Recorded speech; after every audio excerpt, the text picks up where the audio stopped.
Hello, everybody. Sorry for the delay on getting into the room, but I see everybody's able to join now, so it's looking good. We've got quite a few people joining for this exciting session from Hannah. Hi, good morning. Hi, Hannah. Hi. Let's see. We'll let a few more people jump in since we were slightly delayed, and then I'll make some announcements and we'll get started. Great. Hope everybody is enjoying this sunny day. I get to look out my window and see the sun. Beautiful. At least in Raleigh, North Carolina. I don't know about all the other That's true. parts of the world. Feel free to introduce yourselves in the chat. Sunny in California.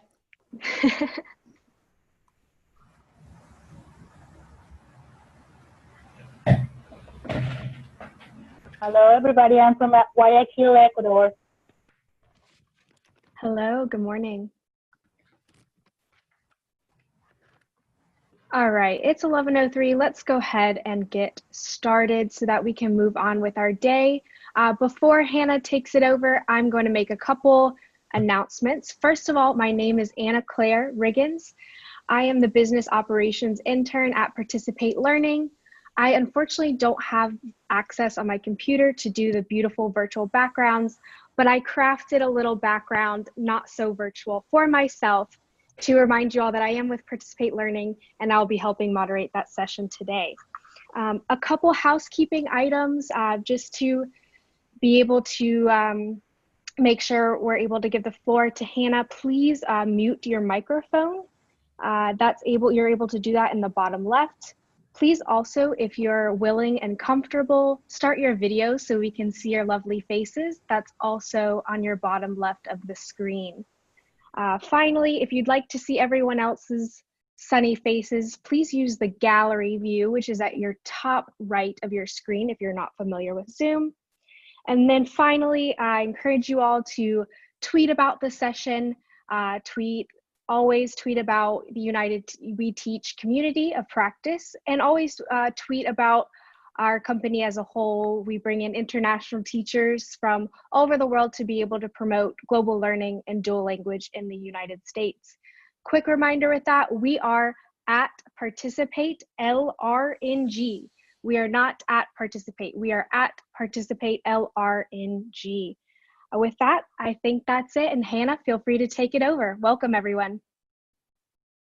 Thank you so much. And thank you, everybody, for joining us this morning. This is really exciting. This is the first time I've done an online virtual conference. So please bear with me. I am trying so hard with all the technology and I've learned so much through remote learning, as I'm sure all of you guys have too. I also noticed that I just want to give a shout out to somebody from my school. I even have a child from my class who seems to be joining us on our Zoom meeting this morning. So hi Josh and hi Tracy. I'm so glad that you could join us this morning. Tracy is one of our instructional assistants at school and I taught her son Josh last year in kindergarten. So he is used to me in person and he's used to seeing me with remote learning too. So that's awesome. Thank you. And thank you everybody else for being here today. So I am going to just share my screen and Participate Learning people. If I do anything wrong, please shout and let me know what I need to do.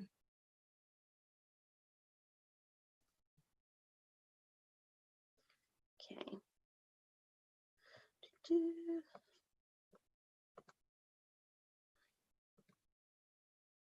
Can you guys see my presentation? Yes, we can. Perfect, thank you. Okay, so I will just introduce myself. My name is Hannah Hollingworth. I am a kindergarten teacher at Powell Elementary School in Raleigh in North Carolina, and I'm going to be going into my 5th year teaching at Powell. So this is going to be my 5th term with Participate Learning. And it will also be my 10th year teaching. I made a decade. So that's a big thing for me too. And in case you didn't tell from the accent, I'm originally from the UK. I am from Nottingham, which is right in the middle of the country, which is usually known for the legend of Robin Hood. I don't know if you guys have heard that. So, and Sherwood Forest is a real place. It's a great place to go camping and cycling. So that's awesome. So that's a little bit about me.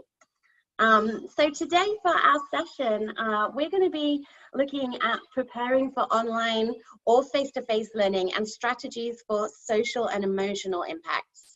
So there's kind of a lot packed into our sort of short session this morning. And I split it into 3 sections: the approaches to preparing for future learning online, things that worked well, and things that I, in hindsight, would do better next time in the future. And I really would love to hear some ideas from you guys too. The second part of the session will be challenges of returning to the physical classroom. So I know that there's a lot of people from all over the world here, which is awesome. And some people are going to be teaching remotely, and some people are going to be teaching in person in school, and some people might be doing a little bit of both. So hopefully we can share some ideas today for tackling some hurdles with the challenges we might face. And the third section is the importance of social and emotional well-being within our school communities. And hopefully we can share some strategies together to help us and our families and children. You know, we can't be helping other people if our emotional well-being isn't tip-top too. So it's always important to think about ourselves as well as our families and children. So our objectives today: ideas for future online learning, have a plan and strategies for combating challenges for returning to the classroom, understanding the importance of social and emotional well-being and learning strategies to help families.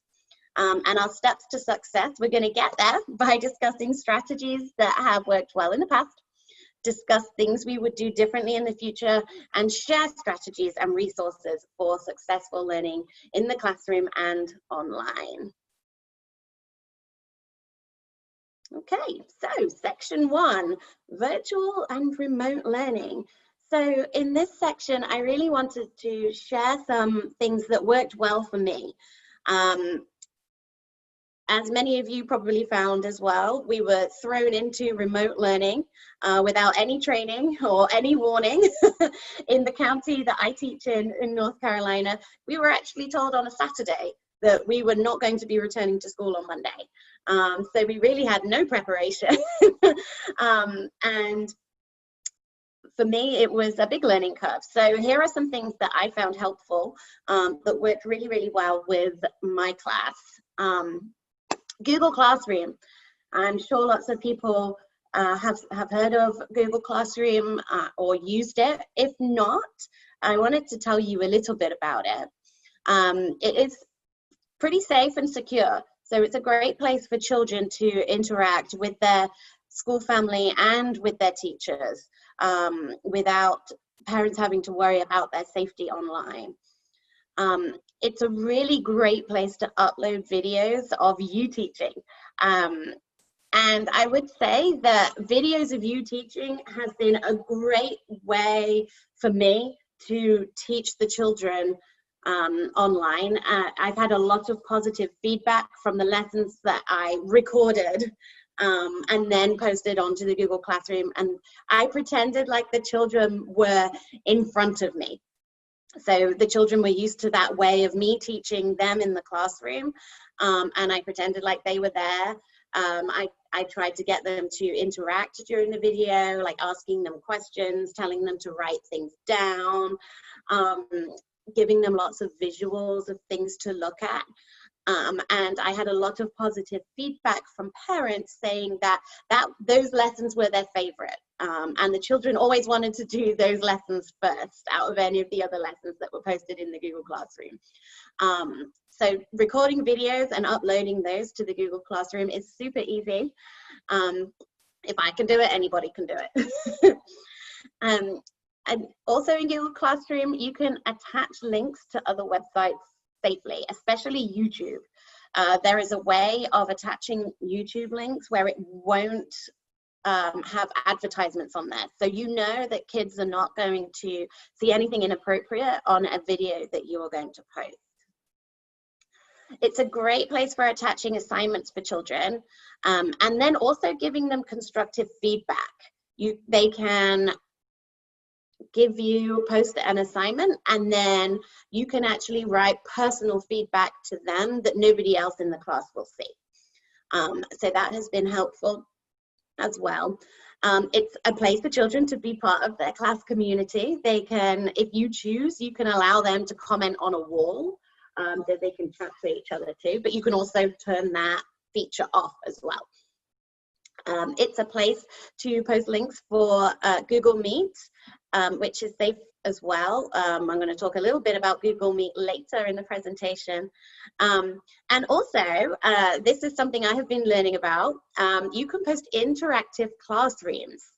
And I'm going to show you an example of an interactive classroom that the music teacher at my school created. And I'm going to try and make one for this upcoming year as well.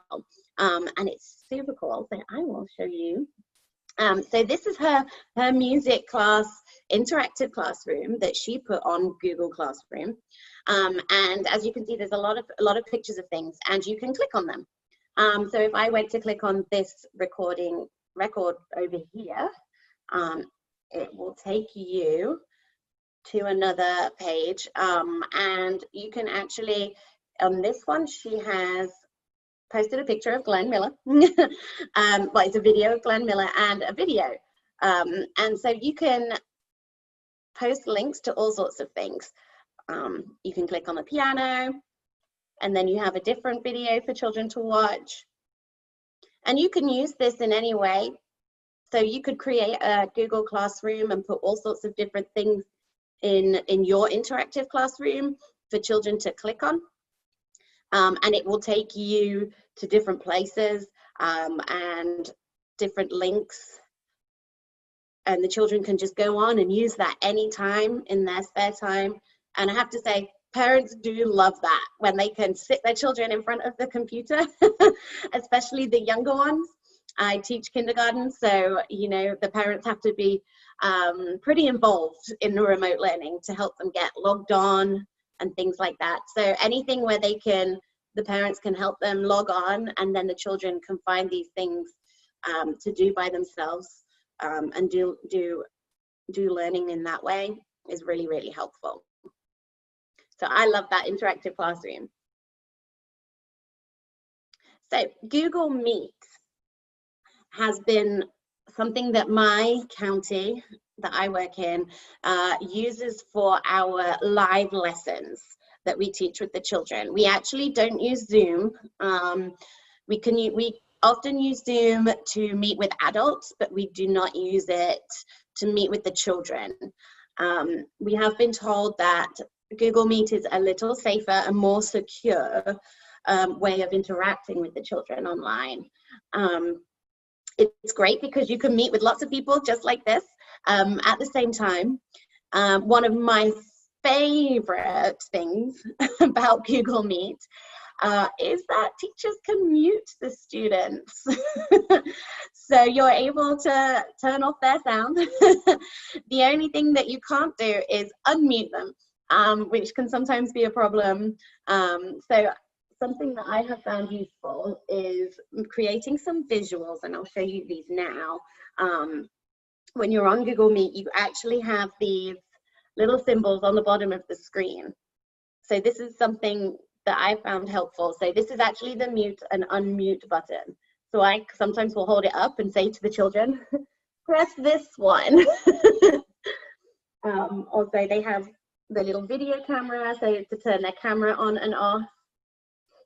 And also I made a little card for that hang up button.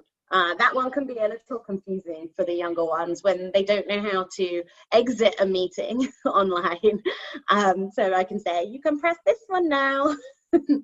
So those visuals are really, really helpful for anyone. I actually use these in our kindergarten orientation meeting with adults as well. So, because some adults were unfamiliar with Google Meet or Zoom, they hadn't, been working. So visuals have been really, really helpful for the children and the adults during this remote learning and on Google Meet. Setting expectations at the beginning of each Google Meet session has been really important. I have a list of things that I will go through with the children. I always make sure that they are looking at the camera, that they don't get up and walk off, because that's just a normal thing for them to do, and they don't realize that I can't tell where they are or if they're listening to me if I don't see them on the screen. And also to ensure that they mute and unmute whenever the teacher tells them to. So setting those expectations at the beginning of each session is really, really good practice. Even if you think, well, I did this yesterday, and they should remember that, it kind of just cements it for them if you set those expectations again at the beginning of each session. Always letting children know what is going to happen next on video is also really important. I know that for me, when I first began using Zoom and Google Meet, it was kind of scary. So for the children, it can be scary for them too. And if you want to make them feel as comfortable as possible, it's important to let them know what's going to happen throughout the session. Having a visual schedule, even just to hold up, or one that you share on your screen, or to have on the wall behind you, can be helpful too, so they know what's happening next.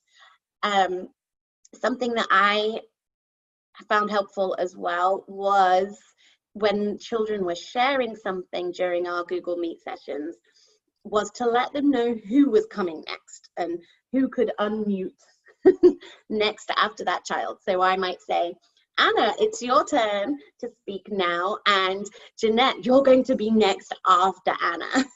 Just so that can let them know what's coming, and they don't have to think, oh, I'm going to be pounced on and I've got to speak all of a sudden. So that can be helpful too. But also Google Meet is a great way for children to have time to chat and talk to each other and just have a social time with their friends online. That will probably be more important for people who might be going straight into remote learning this year, where perhaps they haven't met some of their new classmates. So there's going to be lots of new children to get to know. So putting time in your schedule during the week to have children have time on Google Meet to just talk to each other and have a nice time, especially with those older children. I know the 4th and 5th grade teachers at my school found that time really, really helpful for those children. They really missed each other. So they loved talking to each other over Google Meet. So I found that really, really important. And I actually set a time every week, Monday mornings from 10 till 10:30. My children had time to just come online. Our PE teacher, our coach, he would come and he would run about a 10 minutes time during that session where kids could interact and do some sports and things and some movements, practice some skills. He would get them to get a cuddly toy, practice throwing, catching and things like that. And then the rest of the time was time for them to talk about and share what they've been doing. So that was really helpful. Okay, other things that I have found really helpful with virtual learning are some other programs. So at my school, we use something called Seesaw. On Seesaw, it's an app or it's online where teachers can post videos and assignments and lots of links to other things. Children can access that through their own accounts. You can choose children for certain assignments as well. So if you want to differentiate your learning, that can be really helpful on Seesaw as well. The only thing I found with Seesaw was that the videos you post can only be up to 5 minutes long. So on Google Classroom, you can record videos as long as you like. But with Seesaw, the videos, they can only be up to 5 minutes long. There's a private email that you can email with parents or children on Seesaw. And as I said before, you can make links to other websites too. Children can also post videos and photos as well as part of their assignments. So instead of getting them to type something, you could say, make a video, take your iPad or your device outside and make a video of anything that you find that's green, or anything you find that begins with a B outside. And they can actually post that video and you can see that learning as well. So that's really good on Seesaw. Something we use at my school is Dreambox. This is all to do with math. So it's a really fun program. The children, we actually taught our children how to use it just before remote learning began, which was perfect. So they knew how to use it. It's tailored to each child's individual ability. And if a child doesn't understand a standard, the program can see that and it will take them back a level. And it really is really great in that way because the teacher doesn't have to log in and do that manually. So that's really, really great. When children have mastered standards, it unlocks more levels. So that keeps them going. There's a lot to do on there. And it's a great way for children to learn skills and practice skills that they've learned in a lesson with you. So it's not something that I personally would use as a lesson, but it's definitely something to back up and children can practice what they've learned with you. Letterland or Letterland app. Letterland is the phonics program that we are using over in Wake County in North Carolina. It actually originates from the UK, which is cool. So most of the characters on there have a similar accent to me. So the children, when I'm teaching Letterland, they can really understand that, which is funny. It's really, really great phonics and reading practice. It's really fun and child friendly. The app that you can have, which goes alongside the curriculum for Letterland, is a great way for children to practice those phonetic skills that they've learned in the classroom with you as the teacher. It's a great way for children to learn new and age-appropriate sight words as well. They have games for sight words as well as phonetic skills. It has lots of games on there. It's interactive, and it also has leveled books online, or you can order the books. So the actual physical books I used in the classroom, when we came to remote learning, I was able to share my screen with children, and we would read the books together. So that was really, really helpful. We were still able to use those books even though they were online at that point. BrainPop, I love BrainPop. That's another website or app that you can use. It's really great for science and social studies. It has some great global learning opportunities on there. It's grade level appropriate, so I know children who use it in 5th grade, I know children who are using it in pre-K and kindergarten, so it could be used all the way across. It's very engaging, and I've had lots of really great feedback from children and parents about those lessons where I used BrainPop videos too. It has these little characters who are really fun, and they kind of follow through all of the same it's the same characters in the videos, and they talk about all sorts of different things. So BrainPop's a really great thing to explore for science and social studies as well. It's a really great resource. So things that in hindsight I would probably do differently. I'm looking into getting a Google certification, and that is how our music teacher learned how to do her interactive classroom. She said it takes about 2 weeks to do, but it's really, really helpful. And with lots of online learning probably going to be becoming part of norm, I think getting Google certified is something I'm going to look into. That will definitely help me. Another thing that I would do differently in the future is to create a training video for parents and families on how to use the online resources from home. So I spent a lot of time on the telephone or on Google Meet with parents individually, trying to help them even just to log in to their child's account to get on to Google Classroom or Google Meet. And that did take a lot of time up. So I think creating a really informative training video for parents to watch and to go back, and they could watch it again if they need to. I think that would be really important to help the families. Helping families create schedules and routines with children when they're working from home. I did that for a couple of my children. I think I would probably maybe make that a norm for all parents to do with their kids. I had a lot of conversations with parents who was really struggling to get their children to do any work at home, which is completely understandable. But I know that come in the fall, a lot of places, a lot of schools and counties and districts are going to be making this more intense. It's going to be something that children have to do.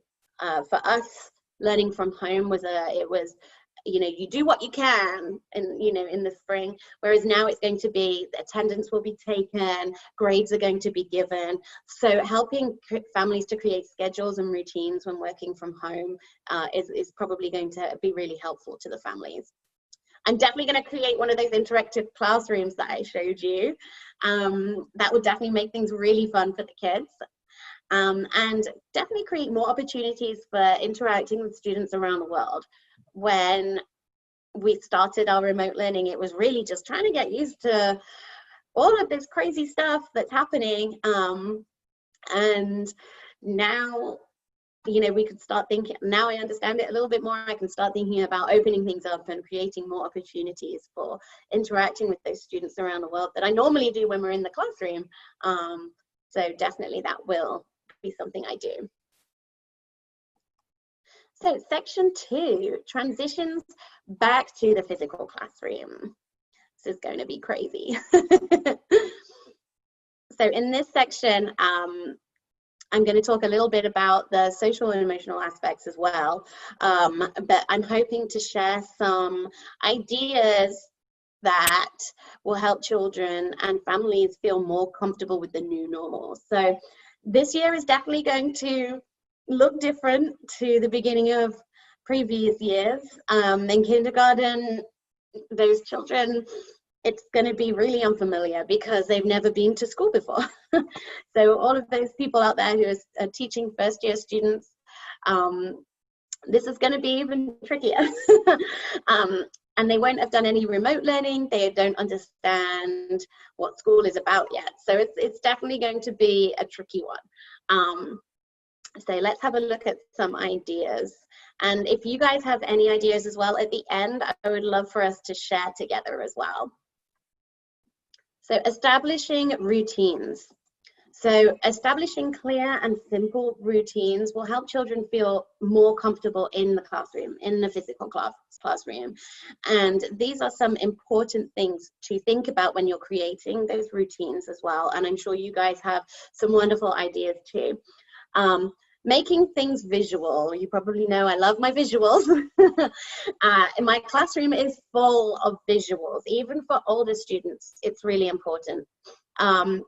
Even as adults, we don't realize how much we use visuals in real life as well, especially if you're in a foreign country and I'm going to use the bathroom. I might not be able to understand which is the men and which is the women unless they have the visual on that door as well. So that's really important. Even some restaurants that I go to and it's like a Mexican restaurant or something, and I'm like, well, I don't understand. So we use visuals so much as adults. Children need those visuals as well.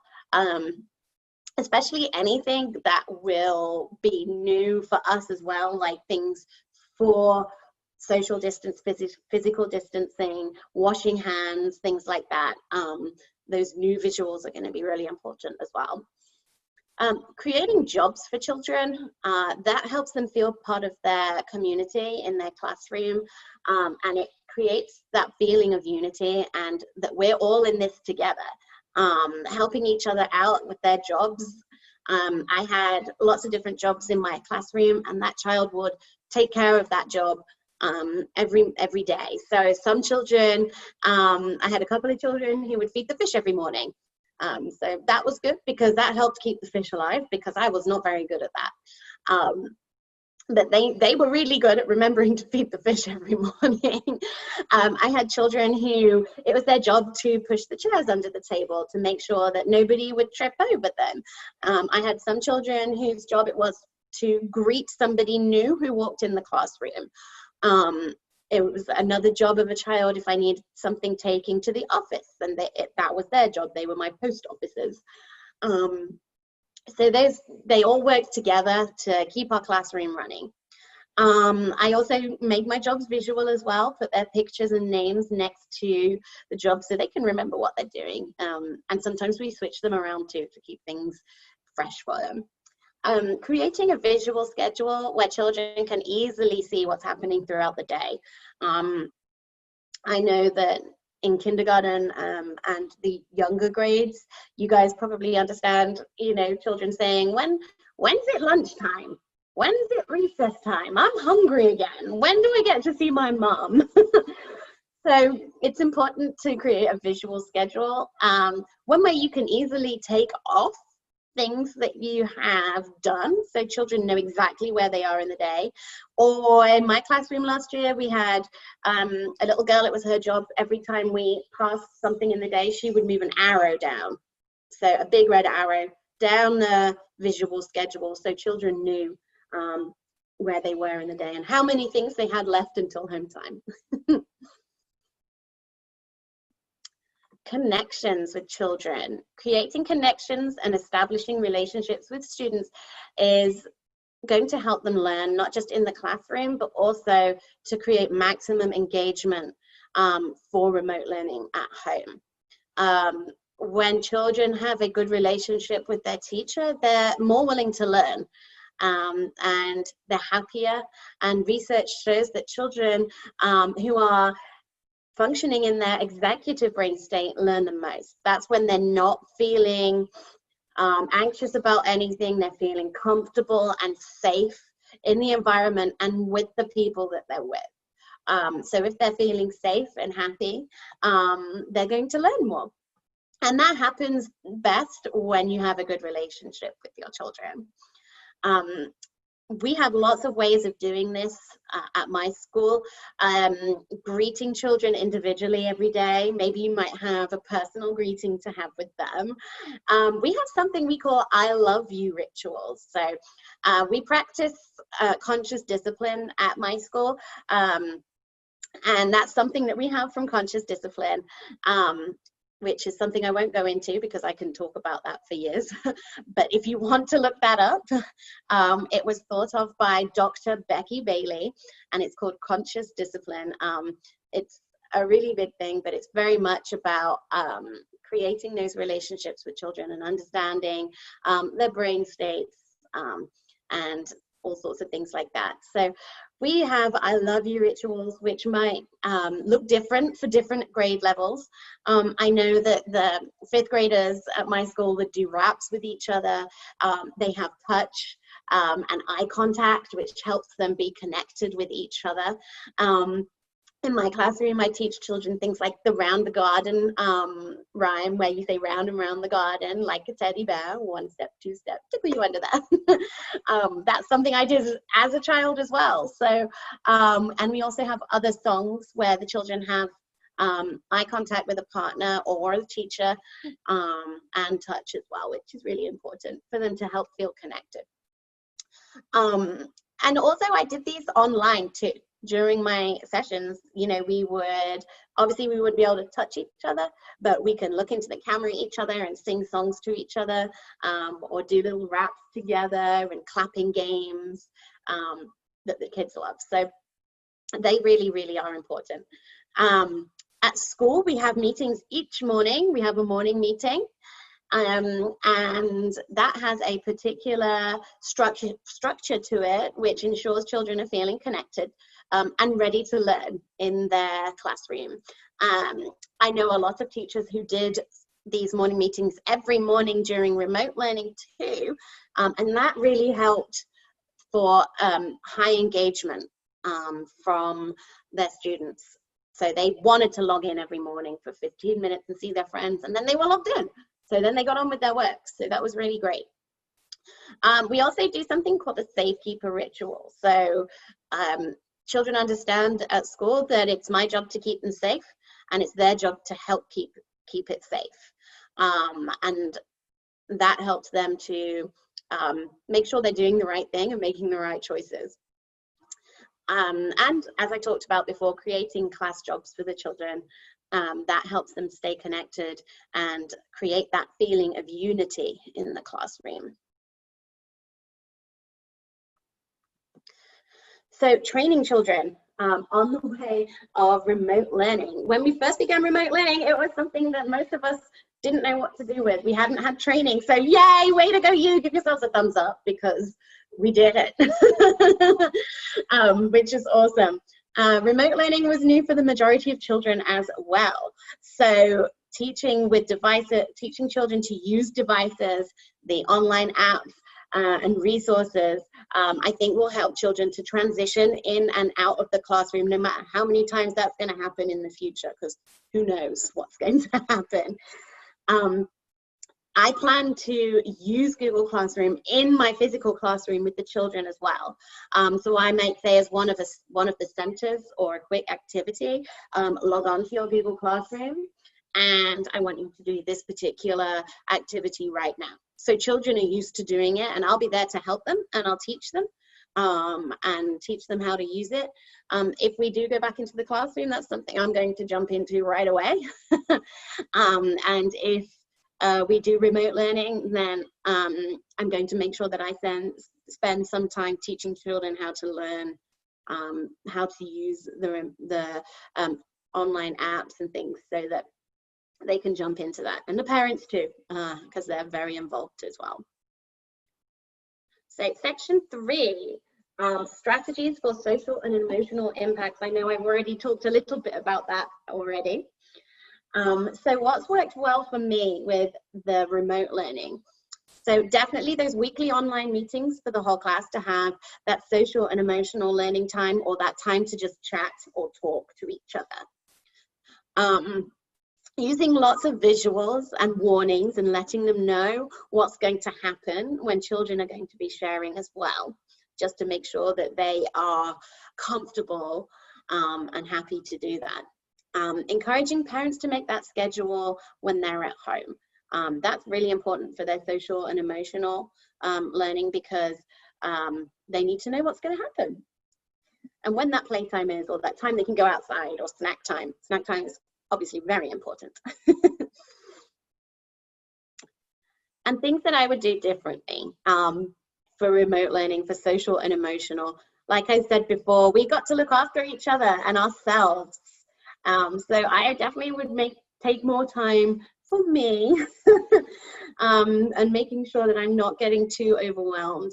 It can be difficult when you're working from home to make that difference from your relaxation time and your work time, especially if you're using the same space. So definitely making more time for me, maybe making myself a schedule to stick to. I would plan for more family virtual get-togethers. So maybe some fun time for the families and children to get together on Google Meet too. You know, maybe play bingo with them, things like that would be really fun. I would plan for some more time for children to have social time. So I only did it once a week this year. I think I would do it maybe 3 times a week next year. and plan more virtual spirit events. There's a couple of pictures on this slide that show some of the pictures of children in my class when we had our virtual spirit events at school. So I would definitely plan for some more of those as well. So thank you for listening. We've talked about a lot of things today. I hope it all made sense. I would love to know if you guys had any questions or comments, or any strategies that you would like to share of things that worked well with you as well. So there is my email address. If anybody wanted to connect with me, that's my work email address. And my Twitter account is at Ms. Hollingworth1. So if anyone wants to connect on Twitter as well, I love sharing ideas and seeing ideas from other teachers around the world as well. So I would love for you to follow me and I'll follow you back. But yeah, so if anybody would like to share in the comments box any strategies that they would like to share, and I will pick maybe 5. Is that okay, Anna? Do we have time? Yeah, it looks like we have plenty of time for. Great. And I'll maybe pick 5 just randomly that we can talk a little bit more about, and that person could possibly unmute and kind of share their ideas. So I'm going to stop sharing my screen now.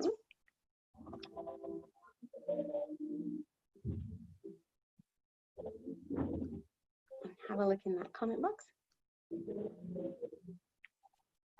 Good morning.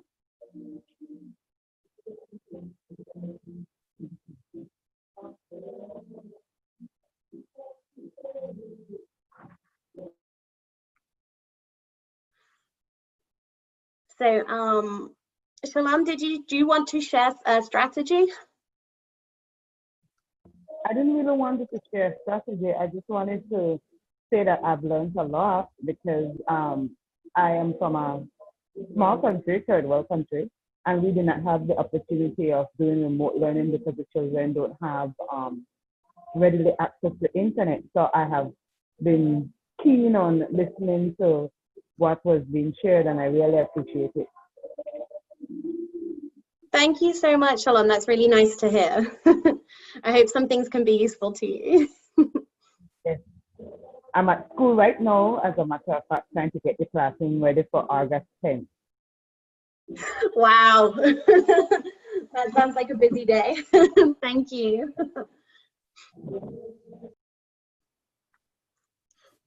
Hannah, I think you had quite a few questions about your interactive classroom that you shared at the beginning. I Okay. think some people were curious, did you do that through Google Classroom, or which tool did you use to do that? So I know that the teacher who created the Google Classroom, I know that she took the Google certification. So I think it's done through Google. Yeah. I hope that helps. It's definitely something I'm going to be learning more about that.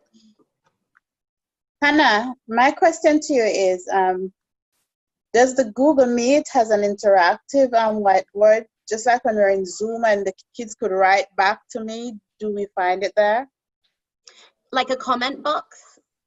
Like we're doing interactive work and they're doing a workout, and I would give them the whiteboard in Zoom and they would respond and I can see their response. Do we have it in Google Meet? I'm not sure. If anybody else knows the answer to that question, please shout. I know that there is a comment box, and I know that Google Meet are constantly updating. Great, so we heard that the interactive whiteboard was coming, it's coming in the fall for the Google Education Suite. So yes, like I said, they're always constantly updating.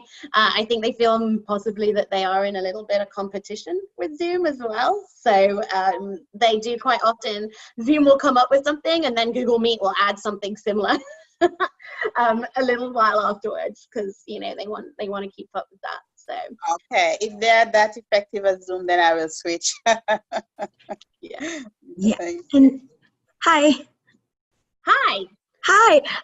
Yeah, just because I was using Zoom at first, but then we had to change to the Google Meet. What I used for the whiteboard was Google Jamboards, and it's included within the Google Pack, like the whole Google suite.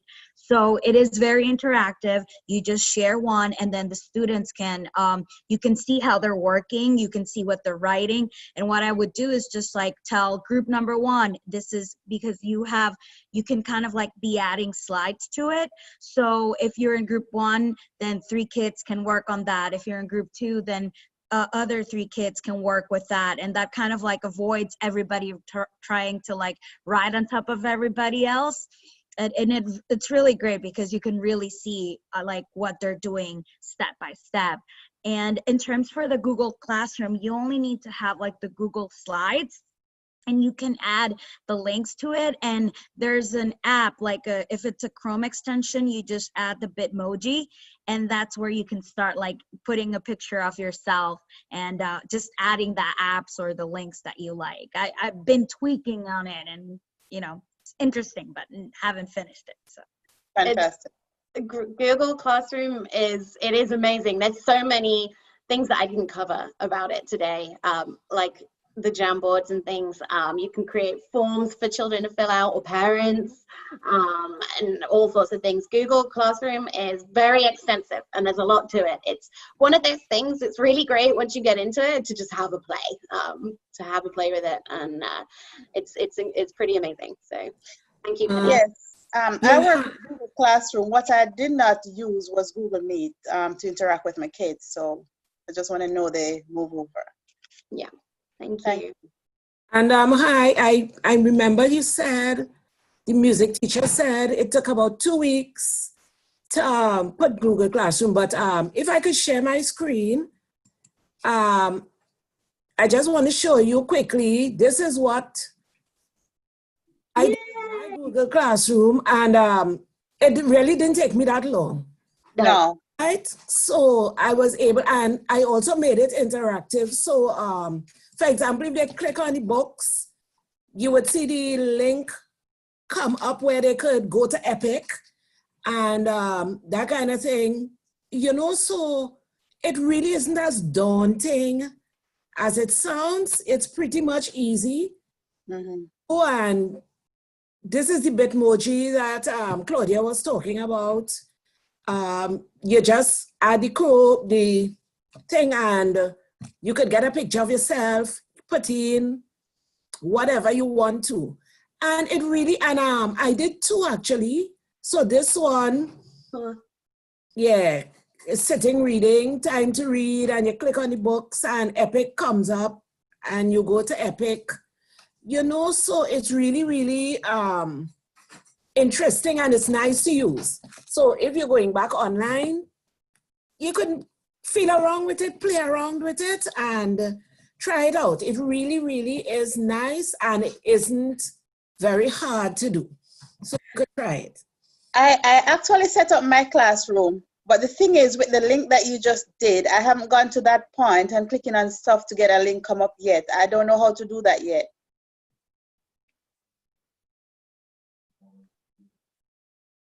All right, everyone. Thank you so much for sharing. Hannah, if you don't mind, do you have any other last minute tips before I wrap up with some housekeeping? Just to say thank you so much, everyone, for listening today and all your lovely comments, and also for sharing some ideas as well. That's been really helpful. So thank you so much, everyone. Well, thank you. You're welcome. Okay, everyone, I'm going to share my screen for a brief couple minutes, and then we will depart. Let's see. All right, so you should be able to see now that I am on the United We Teach community. I wanted to show you what this looks like. So if you are not already a member of the community, you should be able to see I'm a member, but you should have a little join button here. So this is just your feed with the announcements. Next, if we go down to the courses, and before I'll probably get a question about it, I will send out these links in our chat box as well. Right now, I'm just showing you what that looks like with the links. So if you click on courses here, if you're curious about submitting a reflection to be able to get a digital badge or to get your continuing education hours, that's going to be under this courses right here. Finally, we encourage you to continue this discussion, continue sharing resources as Hannah did today under this United We Teach Summit discussion box. So that's what that looks like, and I will go ahead and share those links. Let's see, stop sharing, and I will share those links in the chat box here.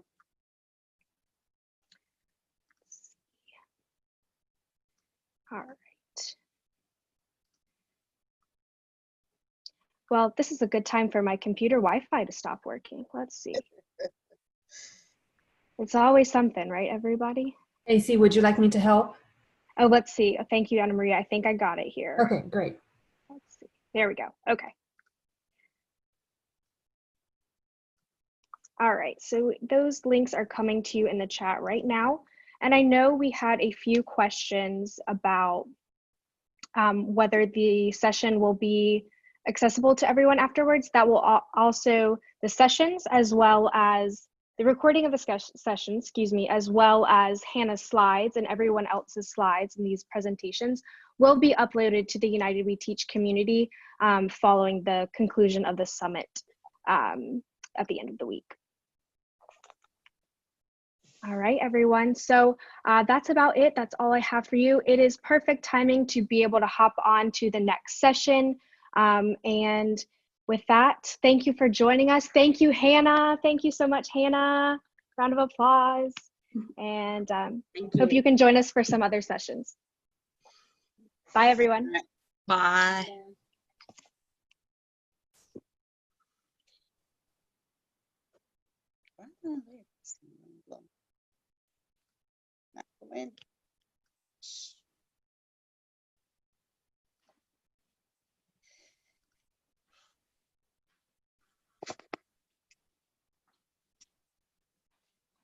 Thank you so much, Hannah. That was fantastic. Thank you for having me. Of course. Once we get a few more people out, I am just going to go ahead and end the session before, so we can move on. All right, I will head out. Thank you so much. Thanks, Hannah.